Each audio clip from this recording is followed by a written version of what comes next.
এই ভিডিঅ'ত আমি ক্লাছ 6ৰ তথ্য ব্যৱহাৰ লেসনটোত মানে আমাৰ 9 নম্বৰ পাঠটোত থকা দাগ চিহ্ন ব্যৱহাৰ কৰি কিদৰে তালিকা প্ৰস্তুত কৰা হয় তাৰ বিষয়ে আলোচনা কৰিম। তোমালোকে দাগ চিহ্ন ব্যৱহাৰ কৰি তালিকা বনাবলৈ আহিবলগীয়া প্ৰতিটো বছৰতে পাবা বুলি ক'লেও ভুল নহ'ব। তুমি যি বিষয়ে নপঢ়া লাগিলে সকলো বিষয়তে এনে ধৰণৰ তালিকা বনাবলৈ থাকে। ক্লাছ 6তে যদি ভালদৰে আয়ত্ত কৰি লোৱা তেতিয়াহ'লে আগলৈ অসুবিধা নাপাবা।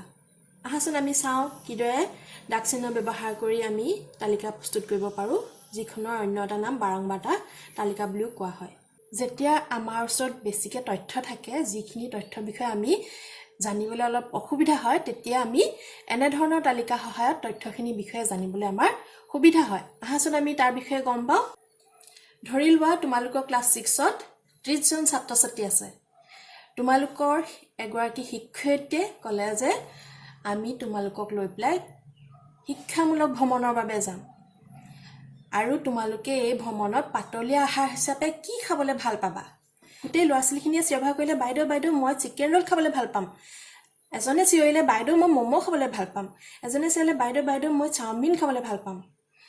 বাইদেৱে তেতিয়া ক'লে, ৰ'বা তোমালোকে হুলস্থুল নকৰিবা, মই দুটামান খাদ্যৰ নাম লিখি দিওঁ, তোমালোকে কোনে কি খাবা মোক কৈ যাবা। আহাচোন আমি সেইখনৰে তালিকা বনাওঁ। তেতিয়া শিক্ষয়িত্ৰীগৰাকীয়ে কি কৰিলে, ইয়াত খাদ্যৰ নামটো লিখি দিলে আৰু ইয়াত ছাত্ৰ ছাত্ৰীৰ সংখ্যা। এতিয়া 1 নম্বৰতে কি কৈছিলে, চিকেন ৰোল। কিছুমানে আকৌ চিকেন নাখায়, সেইসকলে আকৌ পনীৰ ৰোল খাম বুলি ক'লে। দুজন মানে আকৌ ৰোল নাখায়, চাওমিনহে খায়। তাৰে কিছুমানে আকৌ পনীৰ চাওমিন খায়। দুজন মানে আকৌ ম'ম'হে খায়, এইবোৰ নাখায়, ম'ম' খাব। শিক্ষয়িত্ৰীয়ে ক'লে, আমি অৰ্ডাৰ দিম এইকেইটা, বেছি আইটেম নলওঁ, এইকেইটাৰ ভিতৰতে তোমালোকে কৈ দিয়া, যাতে আমি ৰেষ্টুৰেণ্টত আগতীয়াকৈ যোগাযোগ কৰি থ'ব পাৰোঁ এইকেইটা বনাবৰ কাৰণে। মানে কিমানটা চিকেন ৰোল লাগিব, কিমানটা পনীৰ ৰোল লাগিব, এইখিনি যাতে ৰেষ্টুৰেণ্টৰ লগত আগতেই যোগাযোগ কৰি থ'ব পাৰে। তেতিয়া শিক্ষয়িত্ৰীয়ে ছাত্ৰ ছাত্ৰীসকলক উদ্দেশ্যি ক'লে, কোৱাচোন অনুষ্কা, তুমি কি খাবলৈ পচন্দ কৰিবা। তেতিয়া অনুষ্কাই ক'লে, বাইদেউ মই চিকেন ৰোল খাবলৈ পচন্দ কৰিম। তাৰপিছত ক'লে, কোৱাচোন স্বৰ্ণৱ, তুমি কি খাবলৈ পচন্দ কৰিবা। স্বৰ্ণৱে ক'লে, বাইদেউ ময়ো চিকেন ৰোল খাম। এনেধৰণে বাইদেৱে সুধি গৈ থাকিলে ছাত্ৰ ছাত্ৰীসকলক, আৰু ছাত্ৰ ছাত্ৰীসকলে নিজৰ পচন্দৰ কথাটো কৈ গ'ল। আৰু বাইদেৱে কি কৰিলে, এজন ছাত্ৰক যে সোধে যে কোৱাচোন অনুপ্ৰিয়া তুমি কি খাবা, অনুপ্ৰিয়াই ক'লে, বাইদেউ মই চিকেন চাওমিন খাম। এই ধৰণে বাইদেৱে যোনে যি খাম বুলি কয় দাগ এটা এটা দি দিয়ে। বুজি পালা নহয়? এই ধৰণে বাইদেৱে দাগবোৰ দি গ'ল। বুজিলানে? কোৱাচোন গৌৰাংগ, তুমি কি খাবা। গৌৰাংগই ক'লে, বাইদেউ মই ম'ম' খাম। আকৌ ক'লে, কোৱাচোন স্বপ্নীল, তুমি কি খাবা। স্বপ্নীলে ক'লে, বাইদেউ মই পনীৰ চাওমিন খাবলৈ পচন্দ কৰিম। এই ধৰণে কৈ গ'ল। কোৱাচোন ভাগ্যশ্ৰী, তুমি কি খাবা। ভাগ্যশ্ৰীয়ে ক'লে, বাইদেউ মই চিকেন ৰোল খাম। এতিয়া চিকেন ৰোল ইতিমধ্যে 4জনে খাম বুলি কৈছিলে। বাইদেৱে কি কৰিলে, 5 নম্বৰজনৰ দাগটো এই ধৰণে দিলে। বুজি পালানে? এই দাগটোৱে কি বুজালে, 5জনে চিকেন ৰোল ইতিমধ্যে খাম বুলি কৈছে। বাইদেৱে এই ধৰণে তালিকাখন বনাই গ'ল। বুজি পাইছা নহয় তোমালোকে? 5 নম্বৰজনত এইটো দাগ দিলে। এই ধৰণে শিক্ষয়িত্ৰীগৰাকীয়ে কি কৰিলে, তালিকা এখন বনাই ল'লে ল'ৰা ছোৱালীবোৰে কি খাব। আমাৰ চিকেন ৰোল খোৱা ছাত্ৰ ছাত্ৰীৰ সংখ্যা কিমান ওলালে, এনেধৰণৰ চিনটোৱে 4জনৰ পিছত 5 নম্বৰ চিনটো এনেকৈ দাগ দিলে কিমানজন বুলি কৈছিলোঁ, 5জন। 5 + 5 10, 11জনে চিকেন ৰোল খাম বুলি ক'লে। পনীৰ ৰোল কিমানজনে খাম বুলি ক'লে, 4জনে। চিকেন চাওমিন কেইজনে খাম বুলি ক'লে, 5জন, 6 7জনে। পনীৰ চাওমিন কেইজনে খাম বুলি ক'লে, 3জনে। আৰু ম'ম' খাম বুলি ক'লে 5জনে। বাইদেৱে ছাত্ৰ ছাত্ৰীসকলে কি খাব বিচাৰিছে তাৰ তথ্যখিনি পাই গ'ল। এতিয়া বাইদেৱে এই হিচাপত কি কৰিব, ৰেষ্টুৰেণ্টত অৰ্ডাৰ দি দিব, যাতে শিক্ষামূলক ভ্ৰমণৰ দিনা ছাত্ৰ ছাত্ৰীসকলে এইখিনি বস্তু খাবলৈ পায়। বুজি পালানে? এইখিনি সুবিধা হ'লনে? যদি আমি তথ্যখিনি অন্য ধৰণে ল'লোহেঁতেন যে আমুকে আমুক খাব, তামুক খাব, এনেকৈ খাব, তেনেকৈ খাব, কি হ'লহেঁতেন, গোটেইখন খেলি মেলি হ'লহেঁতেন, হয়নে? বা যদি বাইদেৱে যদি লিখিলেহেঁতেন, অনুষ্কা খালে চিকেন ৰোল, আকৌ চৰম্পে খালে পনীৰ ৰোল খেলি মেলি হ'লহেঁতেন নে এনেকৈও তথ্যখিনি ল'বলৈ আমাৰ সুবিধাজনক নহ'লহেঁতেন হয়নে গতিকে তালিকাখন বনালে আমাৰ কি হয় তথ্যখিনি বিশ্লেষণ কৰিবলৈ আমাৰ সুবিধা হয় বুজি পালানে এই ধৰণে আমি দাগ চিহ্ন তালিকা বনাব লাগে তোমালোকে মন কৰিলানে এটা দাগে কি বুজালে এজন ছাত্ৰ বুজালে হয়নে হে একে ধৰণে যদি আমি চাৰিটা দাগ দিও কিমান বুজালে চাৰিজন ছাত্ৰ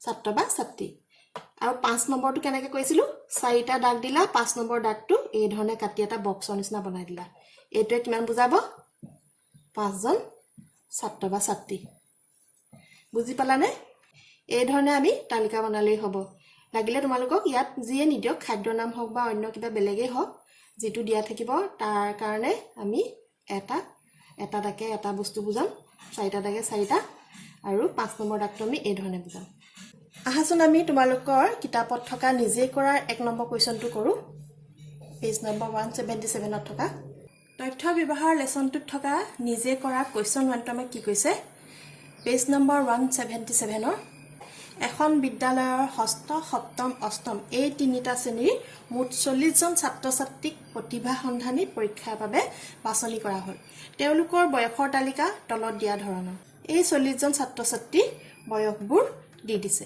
এতিয়া আমি ইয়াৰ পৰা এখন দাগ চিহ্ন ব্যৱহাৰ কৰি তালিকা বনাব লাগে আৰু কিছুমান কুৱেশ্যনৰ আনসাৰ কৰিব লাগে তোমালোকে কিতাপখন মেলি চালে গম পাবা এই কুৱেশ্যনখিনি লিখিবলৈ অসুবিধা হোৱাৰ বাবে লিখা নাই আমি তালিকাখন বনোৱাৰ পিছত এই কুৱেশ্যনখিনি আলোচনা কৰিম আহাচোন প্ৰথমতে আমি তালিকাখন বনাই লওঁ আমি প্ৰথমতে এই ধৰণে এখন তালিকা বনাই ল'ব লাগিব ইয়াত যেহেতু তোমালোকক বয়সৰ তালিকা দিয়া হৈছে হয়নে সেইকাৰণে আমি ইয়াত কি লিখিছো বয়স লিখিছো আৰু ইয়াত লিখিব লাগিব দাগ চিহ্ন আৰু যেহেতু ইয়াত ছাত্ৰ ছাত্ৰীৰ কথা কোৱা হৈছে গতিকে ইয়াত আমি লিখিলো ছাত্ৰ ছাত্ৰীৰ সংখ্যা এতিয়া আমি প্ৰথমতে লিখিলম ইয়াত কি বছৰ দিয়া আছে ইয়াত চোৱাচোন ষষ্ঠ সপ্তম অষ্টম তিনিটা শ্ৰেণীৰ কথা দিয়া আছিল 9 10 আৰু 11 12 13 বছৰৰ বয়সৰ কথাই কোৱা হৈছে আৰু কোৱা হোৱা নাই গতিকে ইয়াত লিখা 9 বছৰ ইয়াৰ পিছত লিখা 10 বছৰ তাৰ পিছতো লিখা 11 বছৰ তালিকাখন বনাওতে তোমালোকে একান্ত মনে বনাব লাগিব ইফাল ইফাল কৰিলে তোমালোকৰ খেলিমেলি হৈ যাব যেতিয়া বনাবলৈ আৰম্ভ কৰিবা ইফালে সিফালে ধ্যান নিদি অকল তালিকাতে ধ্যান দি বনাই যাবা নহলে তোমালোকৰ খেলিমেলি হ'ব এতিয়া চাবা 9 বছৰ প্ৰথমৰ তথ্যটো কি আছিল 9 বছৰ হয় না ইয়াত মই এটা কটা দি দিলো আৰু ইয়াত এটা দাগ চিহ্ন দি দিলো আকৌ কি আছে আকৌ তলত কি আছে মই এফালেও বনাব পাৰা এফালেও বনাব পাম মই এফালে লৈ লৈছো ইয়াৰ তলত কি আছে 10 বছৰ গতিকে ইয়াত এটা কটা দিলো আৰু ইয়াত 10 বছৰত এটা দাগ দি দিলো আকৌ আছে 9 12 বুজি পালানে খেলিমেলি নকৰিবা খালি মাজত ইফাল ইফাল কৰিলে সেইকাৰণে কৈছো খেলিমেলি হৈ যাব ইয়াত কাটিবা আৰু ইয়াত দাগ এটা দিবা নট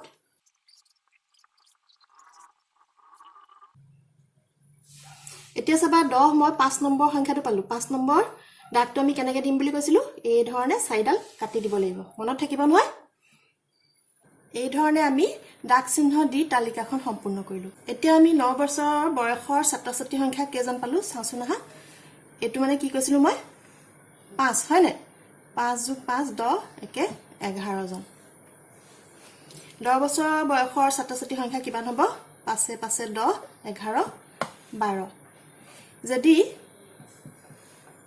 এটো 5 নলৈ যদি আমি এনেকে 5 ডালে বুজালো হেতেন 5টো তেতিয়া হলে আমাৰ এইখিনি ইমান সহজে 12 জন ছাত্ৰ ছাত্ৰী জুখিবলৈ আমাৰ ইমান সহজ নহলতেন হয় না সেই কাৰণে 5 নম্বৰ ঘাটটো আমি কেনেকৈ দিব লাগে এই ধৰণে 4 ডাল দিলা 5 নম্বৰ ডাল এনেকৈ কাটি দিবা যাতে আমাৰ তালিকাখন বনাবলৈ সহজ হয় এতিয়া তোমালোকে কম কম সংখ্যা পাইছা আগলৈ এতকৈ বেছি বেছি সংখ্যা পাবা 11 বছৰ বয়সৰ ছাত্ৰ ছাত্ৰী সংখ্যা কেইজন পালো আমি 5 আৰু 4 তাৰমানে 9 জন 12 বছৰ বয়সৰ ছাত্ৰ ছাত্ৰী সংখ্যা পালো আমি 5 জন আৰু 13 বছৰ বয়সৰ ছাত্ৰ ছাত্ৰী সংখ্যা পালো আমি 3 জন এতিয়া এই গোটেইখিনি যোগ কৰছোন আহা এই গোটেইখিনি যোগ কৰি আমাৰ মুঠ কিমানজন ছাত্ৰ ছাত্ৰী কথা ইয়াত কৈছিলে 40 জন ছাত্ৰ ছাত্ৰীৰ কথা কৈছিলে হয় না গতিকে আমি মুঠটো 40 জন পাব লাগিব এতিয়া চাও আহা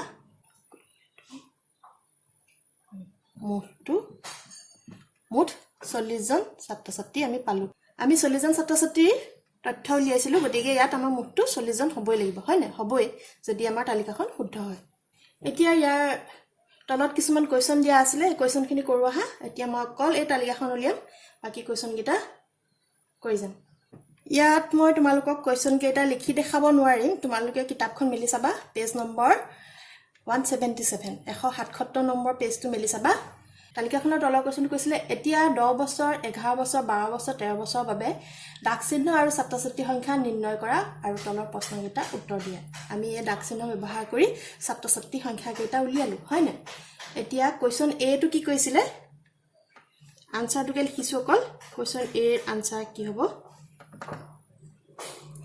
12 বছৰতকৈ কম বয়সৰ কিমানজন ছাত্ৰ-ছাত্ৰী আছে 12 বছৰতকৈ কম বয়সৰ মানে 12 বছৰটো আমি ধৰিব নালাগিব ইয়াৰ এই তিনটা ভাগ যোগ কৰি দিব লাগিব হয় না 9 10 11 বছৰ ছাত্ৰ-ছাত্ৰী সংখ্যা আমি যোগ কৰি দিব লাগিব ইয়াত লিখা 12 বছৰতকৈ কম বয়সৰ ছাত্ৰ-ছাত্ৰী প্ৰথমতে আমি 9 বছৰ বয়সৰ ছাত্ৰ-ছাত্ৰী সংখ্যাটো যোগ কৰো 11 জন যোগ 10 বছৰৰ ছাত্ৰ-ছাত্ৰী সংখ্যা আছিল 12 জন যোগ 11 বছৰীয়া ছাত্ৰ-ছাত্ৰী সংখ্যা আছিল 9 জন এই গুটেই কেজনে হল 12 বছৰতকৈ কম বয়সৰ গুটেই কেইটা যোগ কৰি দিলে আমি কিমান পাম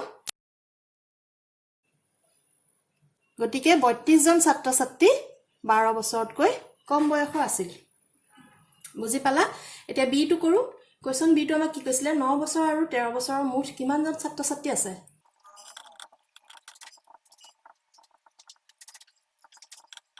9 বছৰ আৰু 13 বছৰৰ মুঠ ছাত্ৰ-ছাত্ৰী 9 বছৰৰ ছাত্ৰ-ছাত্ৰী কিমান আছিল 11 জন বুজি পালা না আমি এই তালিকাখনৰ পৰা উলিয়াব লাগিব 9 বছৰৰ হল 11 জন যোগ 13 বছৰৰ ছাত্ৰ-ছাত্ৰী সংখ্যা কিমান আছিল 3 জন সমান কিমান হ'ব 14 জন ছাত্ৰ-ছাত্ৰী 9 বছৰ আৰু 13 বছৰ বুজি পালা নহয় এই ধৰণে আমি কোৱেশ্চন আনসাৰ কৰিব লাগিব এতিয়া মই এই কোৱেশ্চন দুটা মুহাৰি দিম যেহেতু মোৰ ইয়াত জায়গা নাই তোমালোকে বহিত লিখি লবা সি নম্বৰ কোৱেশ্চনটো কৈছে আটাইতকৈ বেছি বয়সৰ কিমানজন ছাত্ৰ-ছাত্ৰী আছে ইয়াত আমাৰ আটাইতকৈ বেছি বয়স কি আটাইতকৈ বেছি বয়স 13 বছৰ বয়সটো হয় না গতিকে 13 বছৰ বয়সৰ কিমান হ'ব 3 জন ছাত্ৰ-ছাত্ৰী ইয়াত লিখা আটাইতকৈ বেছি বয়সৰ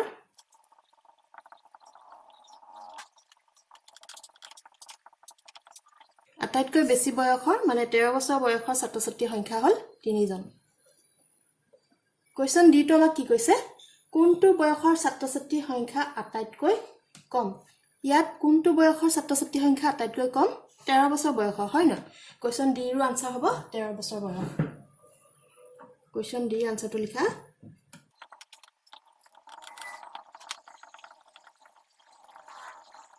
13 বছৰ বয়সৰ ছাত্ৰ-ছাত্ৰীৰ সংখ্যা আটাইতকৈ কম হয় না 3 জন আছিল কোৱেশ্চন ই টো আমাক কি কৈছে কোনটো বয়সৰ ছাত্ৰ-ছাত্ৰীৰ সংখ্যা আটাইতকৈ বেছি আটাইতকৈ ছাত্ৰ-ছাত্ৰীৰ সংখ্যা কত বেছি 12 জন ছাত্ৰ-ছাত্ৰীৰ সংখ্যাটো আটাইতকৈ বেছি 12 জন ছাত্ৰ-ছাত্ৰীৰ বয়স কিমান আছিল 10 বছৰ গতিকে 10 বছৰ বয়সৰ ছাত্ৰ-ছাত্ৰীৰ সংখ্যা আটাইতকৈ বেছি ইয়াত লিখা 10 বছৰ